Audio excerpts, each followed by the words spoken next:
Smiling pictures of a young father of three betray no hint of the madness and mayhem to come. It is a mystery. What made Ivan Lopez snap and open fire on his fellow servicemen and women at Fort Hood?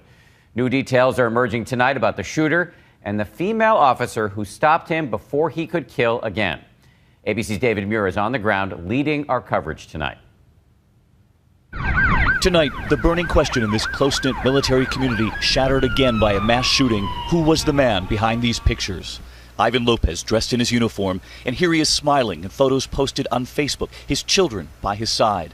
A father of three, a husband, a soldier. But something inside snapped. Lopez was a 34-year-old Army specialist with a clean record. He served 4 months in Iraq in 2011. The Pentagon says he never saw combat.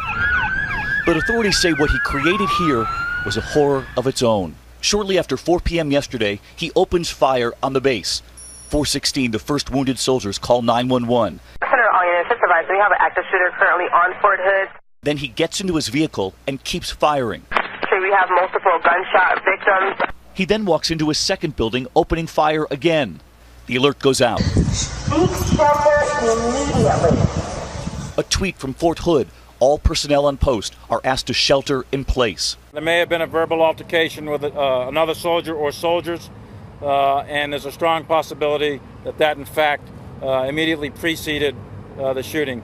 Then the critical moment in this parking lot when he's confronted by that female military police officer. He puts his hands up at first, and when he reaches inside his jacket, she pulls out her gun and fires. He shoots himself in the head. There were several instances here of clear heroism. I would cite that female MP. We're not going to release her name yet. She's germane to the investigation, but she clearly performed her duty exceptionally well.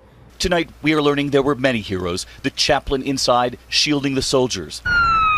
But when it was done, he had killed 3 and wounded 16 others, 3 of them critically. So, Doctor, they were actually brought in right through here?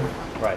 Dr. Davis answered the call 5 years ago after the shootings here at Fort Hood. But, Doctor, you never thought you'd see this happen twice. When I got the phone call last night that this was happening, it was kind of shock and disbelief. Very quickly, that feeling passes and you just get to work.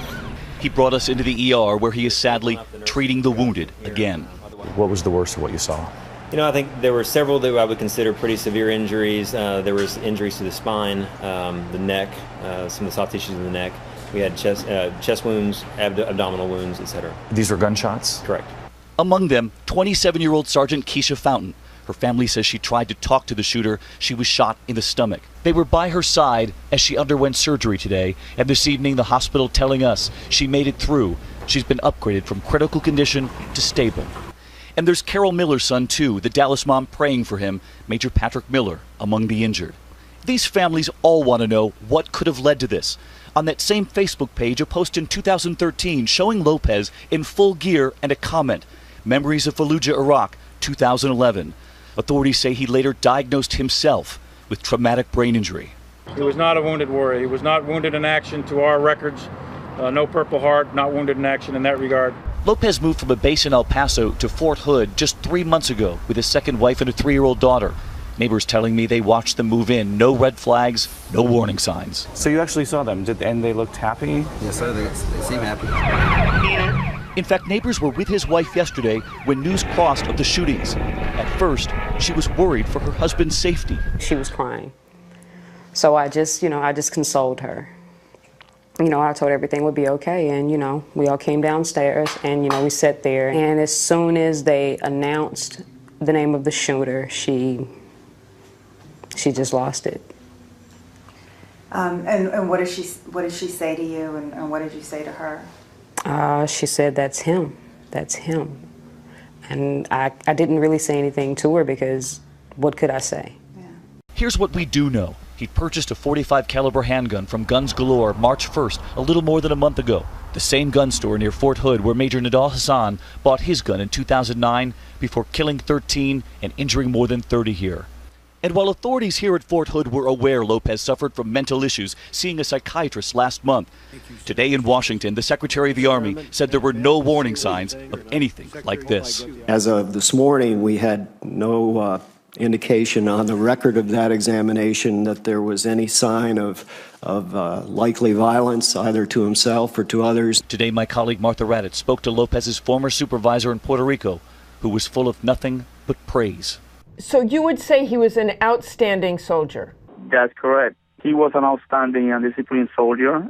But it was last summer when things began to unravel. He was undergoing a variety of treatment and diagnoses for mental health conditions, ranging from depression to anxiety to some sleep disturbance. He was prescribed a number of drugs to address those, including Ambien. Lopez was being tracked for signs of post-traumatic stress. It's not I see you for the first time and you have post-traumatic stress disorder. Now, normally post-traumatic stress is not a diagnosis that you make on one appointment. It's something that you make over a series of appointments. And this afternoon, new clues into his mental state as authorities continue their investigation. We have very strong evidence that he had a medical history that indicates unstable psychiatric or psychological condition.